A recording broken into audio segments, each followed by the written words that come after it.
Hey,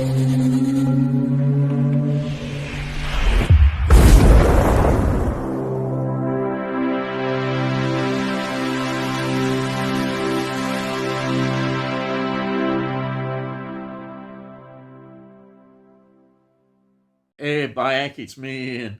And in today's video, well, I'm continuing my look at the second season of The X-Files.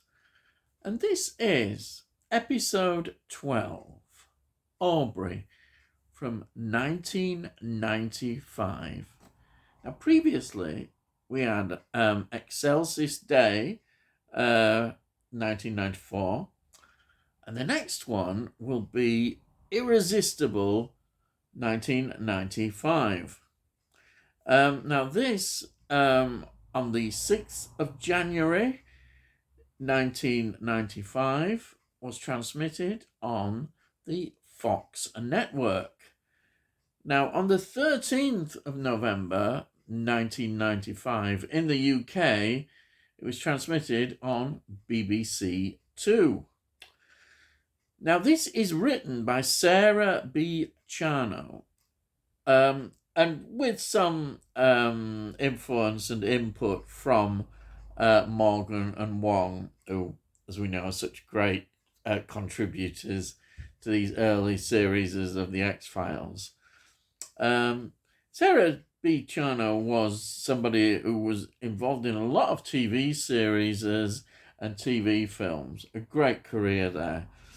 Then we've got a director we have come across before. The director is Rob Bowman. Now, he directed the X-Files film Fight the Future, 1998. He also directed Reign of Fire, 2002, and Elektra, 2005. Now, he directed 33 episodes for the X-Files. Season 1, Genderbender. Season 2, Fresh Bones, Endgame, Die Calm, Femmasculata, Our Town, Sleepless. Wow. Season 3, he directed Paperclip, brilliant episode, Paperclip.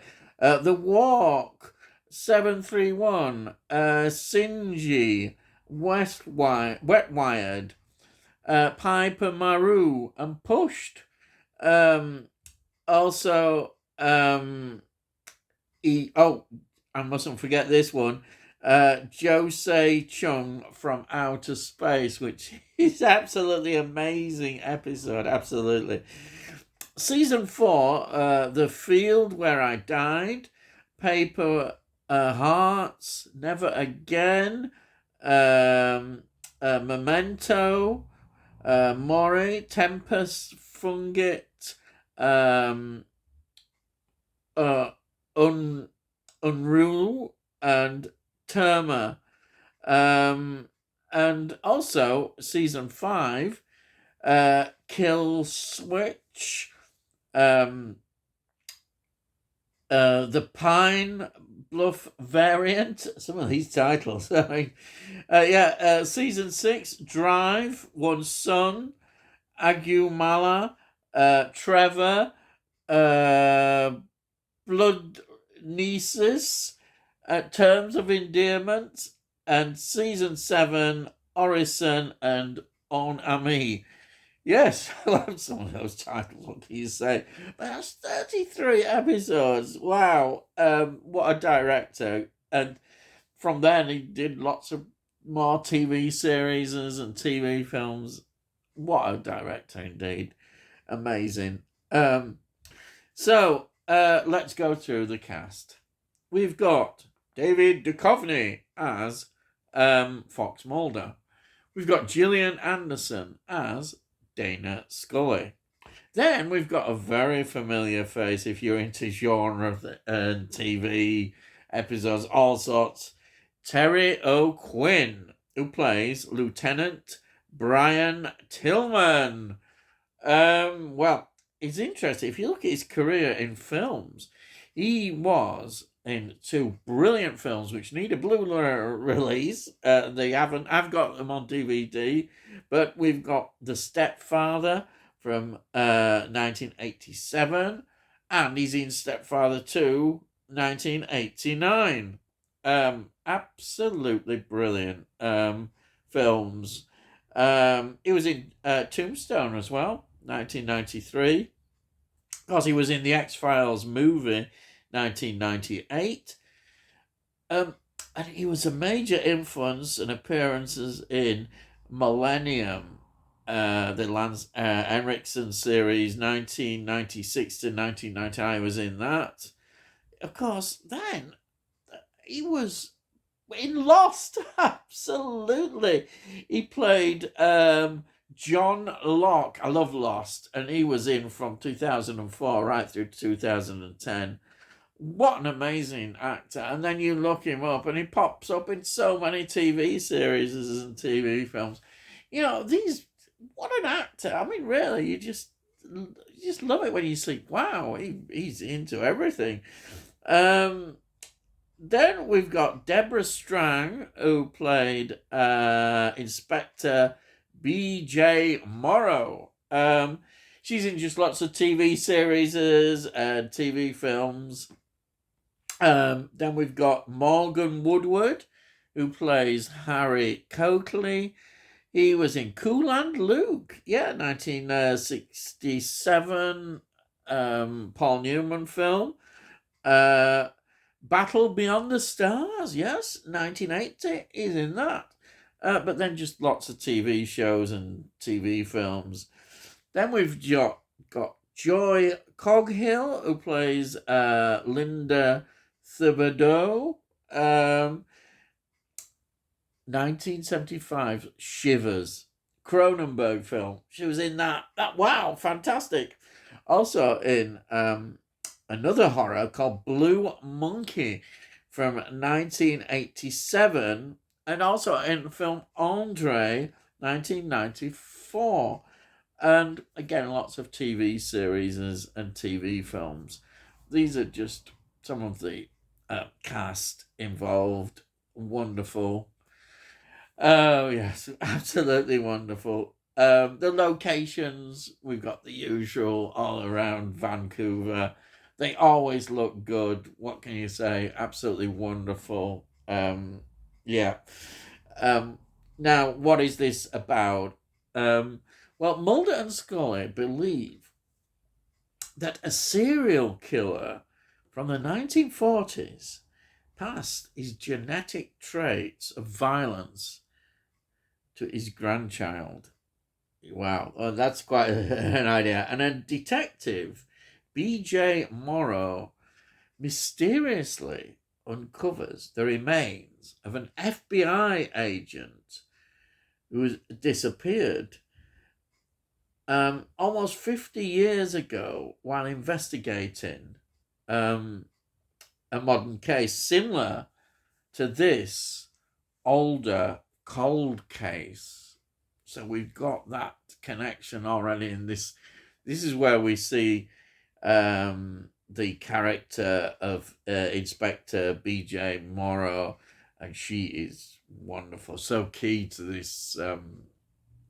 What she uncovers, how she does it, and it all brilliantly unfolds. And what can you say? It's another great story which we've got here.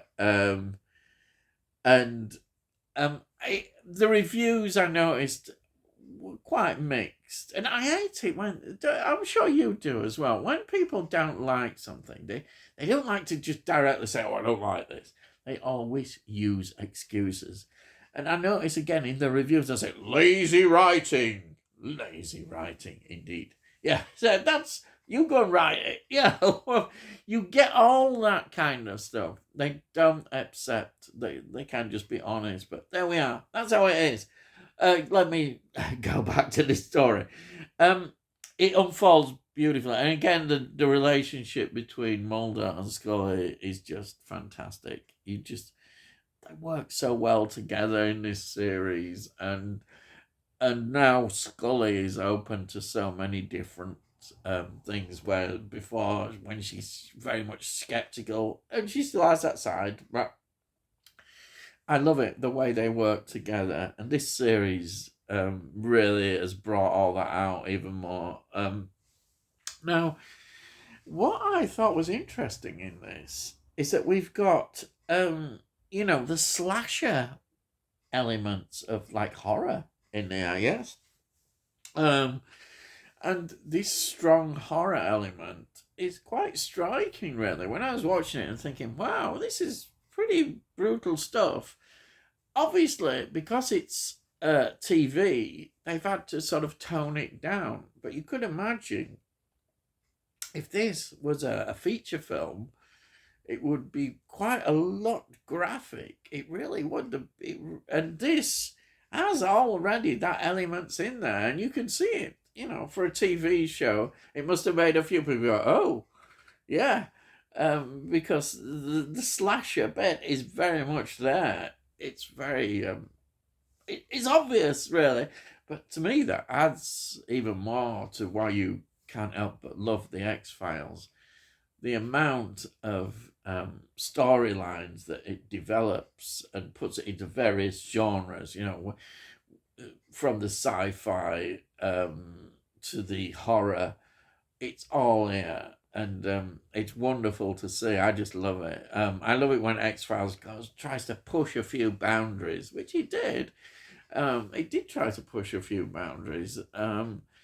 In certain times, there's always like a moral climate thing, and they were pushing as far as they could go. On American TV, particularly, can be very strong on what is allowed and what isn't.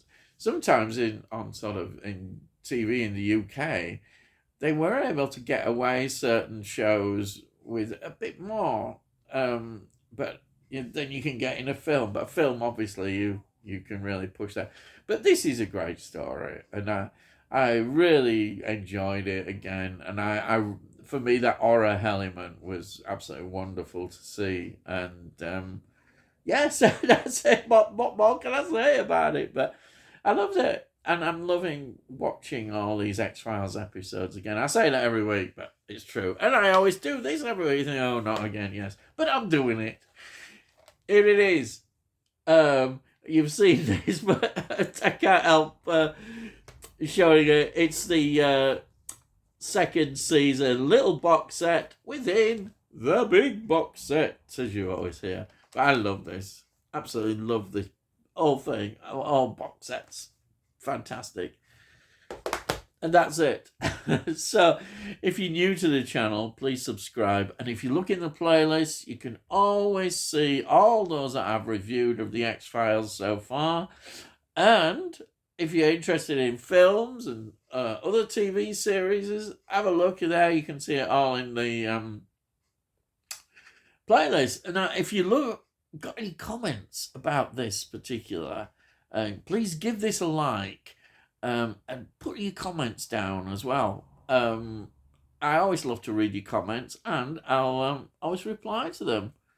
And that's it. I've rambled on and got all over the place. I don't know where I am half the time, but here we are. So all I've got to say is, I'll see thee again.